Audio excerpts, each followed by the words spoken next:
Assalamualaikum warahmatullahi wabarakatuh. Minggu ini kita masuk ke dalam pertemuan 3.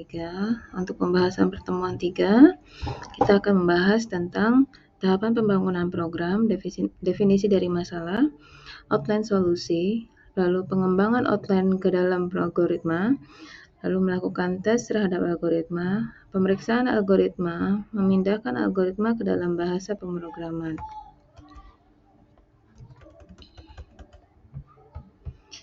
Oke, kita langsung masuk kepada pembahasan.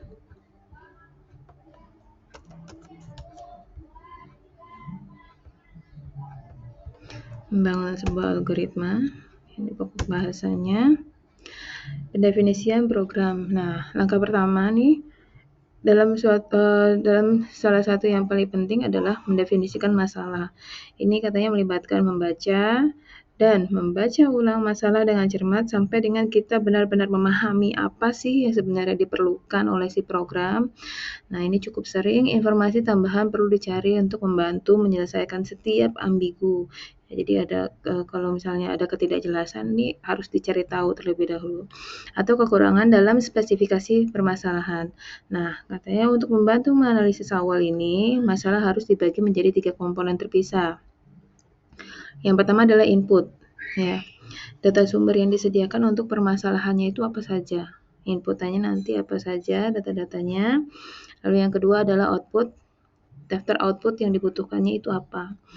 Yang ketiga adalah proses. Daftar tindakan yang perlu dilakukan untuk menghasilkan keluaran yang diperlukan. Jadi prosesnya itu gimana step by step untuk mengelola input sehingga nanti outputnya itu misalnya sesuai dengan output yang dibutuhkan.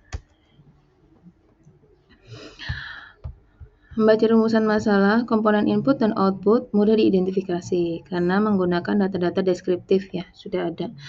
Seperti data benda dan kata sifat.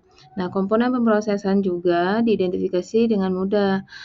Pernyataan permasalahan biasanya menggambarkan langkah-langkah pemrosesan sebagai tindakan, menggunakan kata kerja dan kata keterangan. Nah, saat membagi masalah nih menjadi 3 komponen yang berbeda, analisis kata-kata aktual yang digunakan dalam spesifikasi dan tindakan kata-kata deskriptif yang menyeratkan tindakan. Kita harus tahu terlebih dahulu nih ya, prosesnya seperti apa sehingga nanti permasalahan bisa benar-benar diidentifikasi. Nah, mungkin ini bisa membantu menggarisbawahi kata benda, kata sifat, dan kata kerja yang digunakan dalam spesifikasi. Dalam beberapa permasalahan pemrograman, input, proses, dan output mungkin tidak didefinisikan secara jelas. Nah, dalam kasus seperti ini ya, yang terbaik adalah berkonsentrasi pada output yang diperlukan. Melakukan hal ini kemudian akan menentukan input. Cara akan ditetapkan untuk menentukan langkah-langkah pemrosesan yang diperlukan untuk menghasilkan output yang diinginkan. Nah, pada tahapan ini, bagian proses harus menjadi daftar tindakan yang perlu dilakukan, bukan bagaimana tindakan itu akan diselesaikan ya. Nah, maksudnya gimana? Proses adalah daftar tindakan yang harus dilakukan. Iya, pas pada saat kita mendeskripsikan sebuah permasalahan dan lain sebagainya, kita tahu prosesnya dan lain sebagainya, yaitu adalah langkah yang memang harus kita lakukan kayak gitu. Misalnya tidak boleh ada yang nantinya dilewati ya.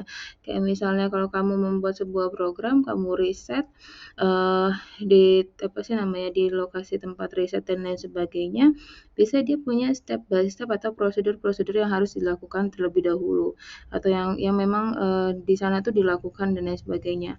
Nah, prosedur-prosedur itu tidak boleh kamu rubah atau kamu langkahi dan lain sebagainya.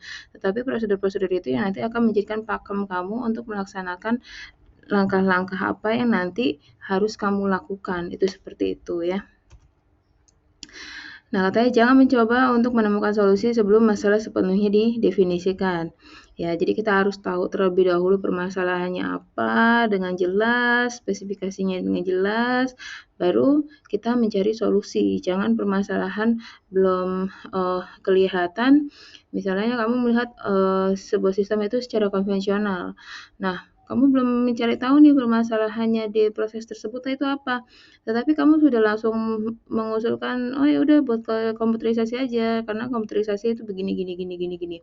Nah, belum tentu istilahnya saran atau usulan kalian itu tepat dengan permasalahan yang dihadapi oleh si tempat atau perusahaan tersebut gitu ya. Jadi makanya jangan mencoba untuk menemukan solusi sebelum masalah sepenuhnya didefinisikan.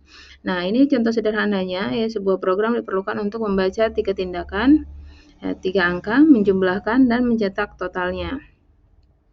Dengan melihat kata benda dan kata sifat yang digarisbawahi, mudah untuk melihat bahwa input untuk masalah ini adalah 3 angka dan outputnya adalah total. Nah, akan sangat membantu untuk menuliskan dua komponen pertama ini dalam diagram sederhana yang disebut dengan diagram pendefinisian. Nah, ini adalah diagram pendefinisian ya. Ini ada membaca 3 angka. Berarti membaca itu berarti kita masuk ke read, ini inputan yang angka 1, angka 2, angka 3 dan menjumlahkan serta mencetak totalnya. Outputnya ada total. Nanti processing di sini ada proses penjumlahan. Nah, garis bawah ini ya, garis bawahi kata kerja dan kata keterangan yang digunakan dalam spesifikasi ini untuk menentukan tindakan apa yang diperlukan. Nah, nanti di sini ketahuan nih ya. Nih, ini tindakannya adalah menjumlahkan, ini kata kerja ya. Lalu dengan melihat kata ini garis bawahi dapat lihat bahwa kata kerja pemrosesan adalah baca, jumlah, dan juga cetak. Nah, dari sini dikembangkan ya. Langkah-langkah ini langkah-langkah ini sekarang dapat ditambahkan ke dalam diagram pendefinisian untuk membuatnya lengkap saat menuliskan setiap kata pemrosesan serta objek dan kata kerja yang terkait dengan sifat kerja. Diagram mendefinisikan menjadi ini inputan tadi angka 1, 2, 3, ini output tadi untuk mencetak total. Ternyata prosesnya yang dilakukan untuk menjumlahkan kita lakukan adalah pembacaan angka ya, terus menjumlahkan ketiga angka lalu mencetak sehingga hasil outputnya didapat. Ini ya. Nah, ketika menulis langkah pemrosesan dalam suatu algoritma, gunakan kata-kata yang menggambarkan pekerjaan yang harus dilakukan dalam hal tugas atau fungsi tertentu. Contohnya adalah ini kata kerjanya read ya, baca 3 angka, add ketiganya bersamaan, lalu print totalnya. Ada pola dalam kata-kata yang dipilih untuk menggambarkan langkah-langkah ini. Setiap tindakan katanya digambarkan sebagai kata kerja tunggal, diikuti oleh oleh objek 2 kata. Nah, penelitian telah menunjukkan bahwa Anda mengikuti konvensi ini untuk menggambarkan langkah pemrosesan. 2 manfaat akan dihasilkan. Yang pertama adalah kalian ini menggunakan pendekatan disiplin untuk mendefinisikan masalah, dan yang kedua adalah proses dibagi menjadi tugas dan fungsi yang terpisah. Nah, contoh lain ini sebuah program digunakan untuk meminta operator terminal untuk membaca suhu maksimum dan minimum pada hari tertentu. Nah, penerimaan pembacaan tersebut dibuat sebagai bilangan bulat dan menghitung menampilkan ke layar suhu rata-rata. Nah, dihitung suhu maksimum plus suhu minimumnya dibagi 2. Yang pertama adalah menetapkan komponen input dan output, menggarisbawahi kata benda dan kata sifat dalam permasalahannya.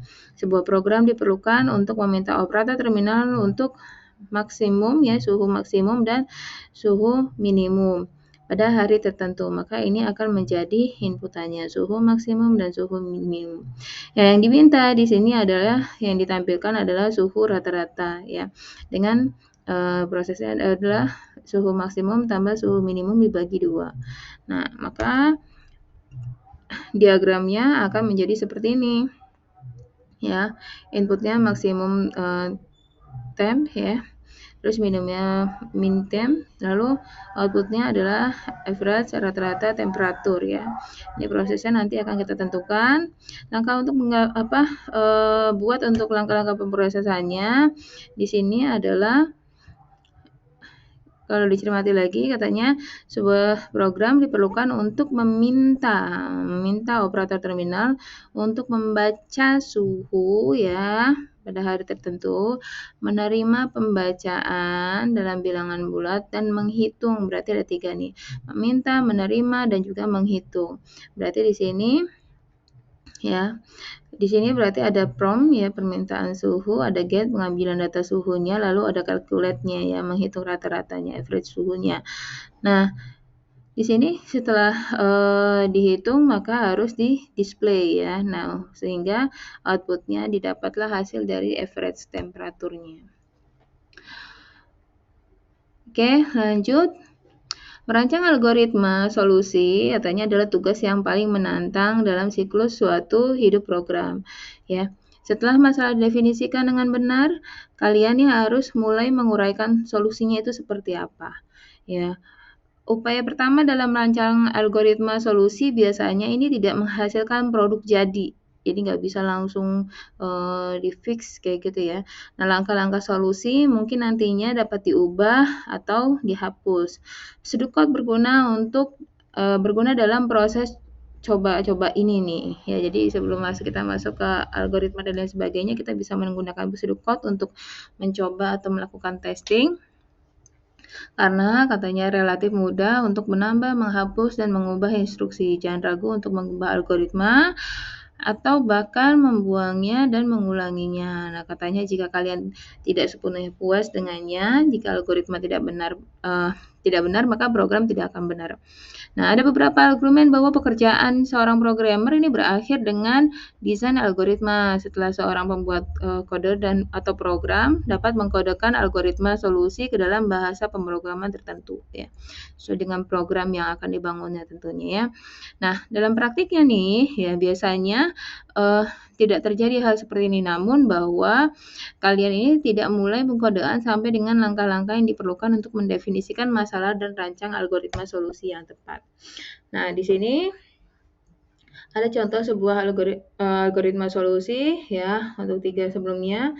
Semuanya melibatkan struktur kontrol urutan saja ya, tidak ada keputusan atau loop sehingga algoritma solusinya relatif sederhana. Ini ya yang diagram sebelumnya tadi, sebuah program diperlukan untuk membaca 3 angka, menjumlahkan dan mencetaknya. Nah, ini diagram pendefinisian tadi yang pertama, kasus pertama. Nah, solusi algoritmanya ya. Diagram yang ini tadi dibuatkan solusi algoritmanya menjadi tree number ya berurutan. Tree number ini ya masukkan 3 angka ini, lalu read angka 1 2 3, lalu total angka 1 2 3, lalu print total, lalu n. N ini berarti sudah menghasilkan total, sudah masuk ke sini ya. Ini adalah bentuk dari algoritmanya lagi ya. Jadi ini hanya diagramnya, untuk lebih jelasnya adalah seperti ini. Lalu ada beberapa hal yang perlu dipertimbangkan dalam algoritma solusi. Katanya yang pertama adalah sebuah nama telah diberikan untuk algoritma yaitu tree number gitu ya. Ini untuk penamaan dari sebuah algoritma. Nah, nama algoritma ini harus menjelaskan secara singkat fungsi dari algoritma. Biasanya dinyatakan sebagai kata kerja tunggal diikuti oleh objek 2 kata. Ya, ini kata kerja tunggal, ini objeknya 2 kata. Nah, pernyataan N di akhir algoritma menunjukkan bahwa algoritma itu selesai ya. Terus semua langkah pemrosesan antara nama algoritma dan pernyataan N telah diidentifikasi agar mudah dibaca. Diidentasi agar mudah dibaca. Diidentasi maksudnya adalah ini sudah dirincikan ya. Read, siapa yang di-read, tree numbernya berapa, berarti angka 1, angka 2, angka 3. Total yang total juga berapa, angka yang mana gitu. Nah, ternyata angka 1, angka 2, dan 3, dan seterusnya. Terus, setiap langkah pemrosesan dalam diagram pendefinisian hubungan langsung dengan satu atau lebih pernyataan dalam algoritma. Nah, misalnya membaca 3 angka. Dalam diagram pendefinisian menjadi read angka 1, angka 2, angka 3 dalam algoritma dan menjumlahkan angka menjadi lebih lengkap lagi yaitu total sama dengan angka 1, angka 2, angka 3. Nah, sekarang setelah algoritma selesai, dicek solusi dan kemudian menerjemahkannya ke dalam bahasa pemrograman. Sudah siap untuk diterjemahkan ke dalam bahasa pemrograman. Nah, setelah algoritma solusi ditetapkan, ini harus diuji kebenarannya. Langkah ini diperlukan karena katanya sebagian besar kesalahan logika utama terjadi setelah pengembangan algoritmanya. Dan jika tidak terdeteksi kesalahan, ini dapat diteruskan ke dalam program. Ya. jauh lebih mudah untuk mendeteksi kesalahan dalam pseudocode daripada kode program yang sebenarnya. Karena begitu pemrograman dimulai, ini biasanya diasumsikan bahwa logika algoritmanya itu sudah benar. Nah, kemudian ketika kesalahan terdeteksi, nih perhatian kita akan terfokus pada baris kode individu untuk mengidentifikasi permasalahannya. Nah, bukan pada logika yang dinyatakan dalam algoritma ya. Nah, ini seringkali terlalu sulit untuk mundur menganalisis program secara keseluruhan. Akibatnya apa? Banyak jam yang terbuang dan membuat frustasi, dana terbuang sia-sia. Terus lalu apa? Yang sebenarnya hal ini bisa dihindari dengan menghabiskan beberapa menit saja dengan melakukan dash checking algoritma solusi. Jadi ini harus dipastikan terlebih dahulu benar ya. Karena ini nanti pas pada saat ditranslate ke dalam bahasa pemrograman akan sangat mempengaruhi itu seperti itu ya. Dash checking melibatkan penelusuran melalui logika algoritma dengan beberapa data uji yang dipilih. Artinya, bekerja melalui logika algoritma persis seperti yang dilakukan oleh komputer. Melacak semua nilai variabel utama pada selembar kertas, memainkan logika seperti komputer. Nah, ini tidak hanya membantu mendeteksi kesalahan sejak dini, tetapi juga membantu Anda menjadi terbiasa dengan cara program berjalan. Semakin dekat Anda dengan eksekusi program, maka semakin mudah untuk mendeteksi permasalahan. Nah, selecting test data. Nah, saat memilih data uji, ini untuk memeriksa algoritma, lihat spesifikasi program dan pilih uji kasus sederhana yang didasarkan pada pernyataan spesifikasi, bukan algoritma. Dengan melakukan ini, katanya kita masih bisa berkonsentrasi pada apa yang seharusnya dilakukan oleh program. Maksudnya, kenapa sih kita bisa berkonsentrasi pada apa yang diharuskan oleh harus dilakukan oleh program? Karena kalau misalkan datanya terlalu sulit, istilahnya ya, kita memilih data uji terlalu sulit dan lain sebagainya, nanti untuk pembacaan datanya ke program juga akan lama kayak gitu ya. Nah, kalau misalkan istilahnya kita memilih beberapa data uji yang sederhana, nanti pembacaan ke program juga akan lebih mudah divalidasi. Nah, untuk memeriksa algoritma, katanya kita ini harus memerlukan beberapa kasus uji sederhana yang mengikuti jalur utama logika algoritmanya.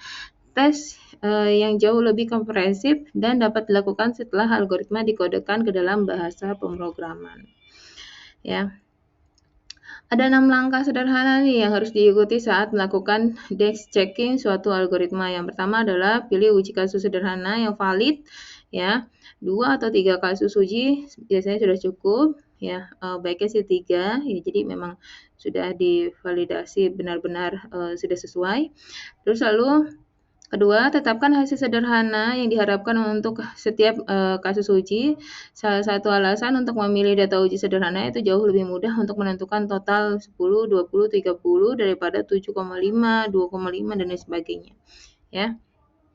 Nah, di sini buat tabel pada selembar kertas dan nama variabel yang relevan dalam algoritma. Jalankan kasus uji pertama melalui algoritma baris demi baris, simpan catatan langkah demi langkah ya dari isi setiap variabel dan dalam variabel data yang melewati logika. Ulangi proses workload ya menggunakan kasus data uji lainnya sehingga algoritma telah mencapai akhir logisnya. Nah, lalu periksa apakah hasil yang diharapkan yang ditetapkan pada langkah 2 cocok dengan hasil aktual yang dikembangkan pada langkah 5. Nah, dengan memeriksa algoritma di meja, ya, Anda dapat mencoba mendeteksi kesalahan dari awal. Ini adalah ide yang baik untuk orang lain selesai menuliskan algoritma solusi untuk merancang data uji untuk programnya, karena mereka tidak dipengaruhi oleh logika program. Nah, dash checking menghilangkan sebagian besar kesalahan, tetapi masih tidak dapat membuktikan bahwa algoritma tersebut adalah 100% benar. Contohnya adalah, ini contoh solusi algoritmanya tadi entry number, angka 1, 2, 3, total, then n. Nah, dash checking yang kedua adalah pilih 2 set data uji masukan ya. 3 angka yang dipilih adalah 10, 20, 30 untuk kasus uji pertama dan 40, 41, 42 untuk kasus uji kedua. Ini 10, 20, 30. Nah, ini second data setnya ya. data yang kedua. Lalu totalnya yang diharapkan adalah 60 dan 123 ya, ini ditambah ini hasilnya 60, terus ini semua ditambah ya 123. Nah, siapkan nama tabel variabel yang relevan dan lewati setiap kumpulan data uji algoritma, solusi pernyataan demi pernyataan, nomor baris dengan nomor baris yang telah digunakan untuk mengidentifikasi setiap pernyataan dalam algoritma. Nah, ini first pass ya, ini 10, 20, 30, ini adalah tadi read yang pertama, ini ya, ini kan angka 1, 2, 3, ini ada read, ada total, ada print total, ya, maka ini 1, 2, 3, ya. Nah, ini adalah data uji pertama, read 10, 20, 30, lalu yang kedua adalah dia melakukan total, terus lalu yang ketiga adalah print, ya, ini sama, 40, 41, 42, lalu dia ada total, lalu ada print. Periksa apakah hasil yang diharapkan adalah 60 dan 123 cocok dengan hasil sebenarnya total kolom dalam tabel tadi. Ini sama nggak dengan ini? Sama ya. Nah, selanjutnya adalah the checking ini yang seharusnya memakan waktu lebih dari beberapa menit. Anda akan dapat melanjutkannya dengan melakukan pengkodaan algoritma ke dalam bahasa pemrograman.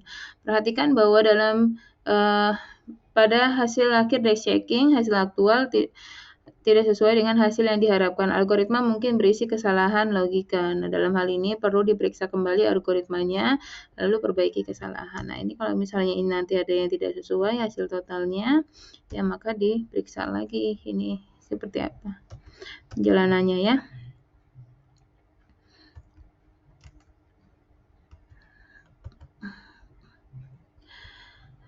Terus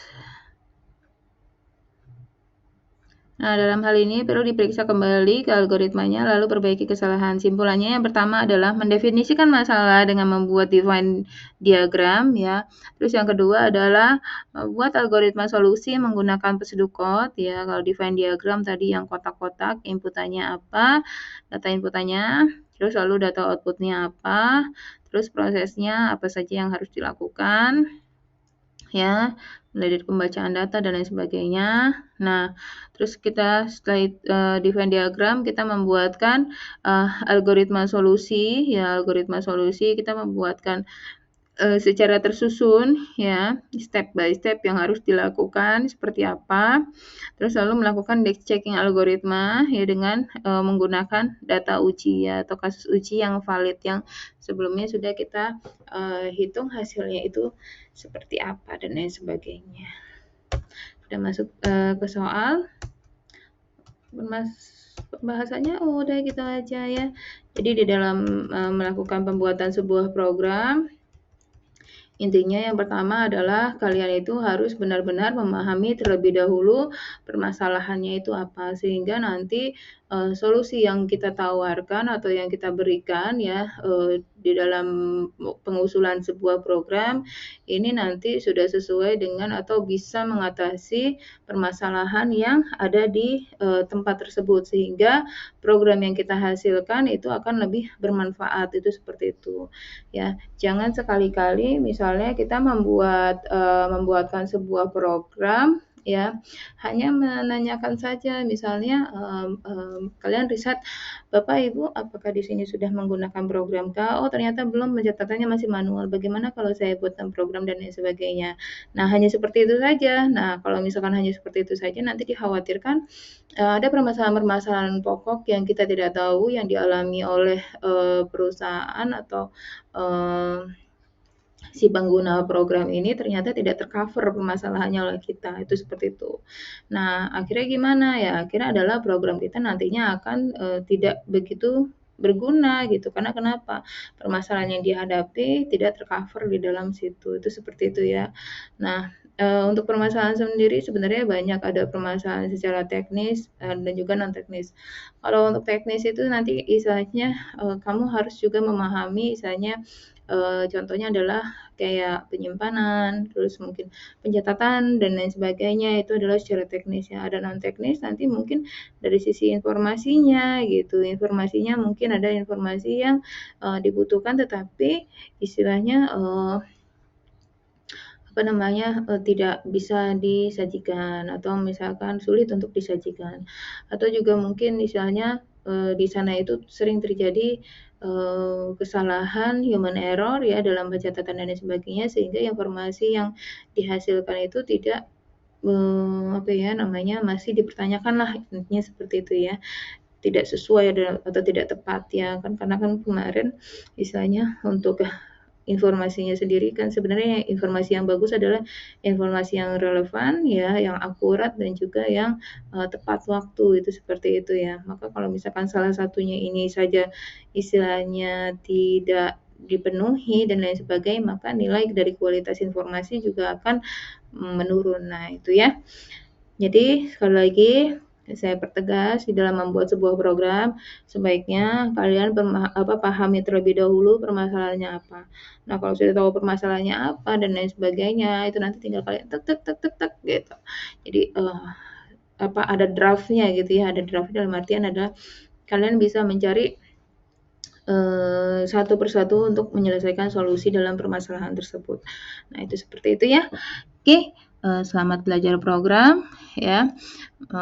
Selamat dalam merancang program. Jadi ingat, untuk membuat program itu tidak bisa kita asal membuat saja. Itu saja ya. Nah, nanti akan ada latihan seperti biasa, silakan kalian kerjakan. Kurang lebihnya saya mohon maaf. Saya akhiri. Assalamualaikum warahmatullahi wabarakatuh.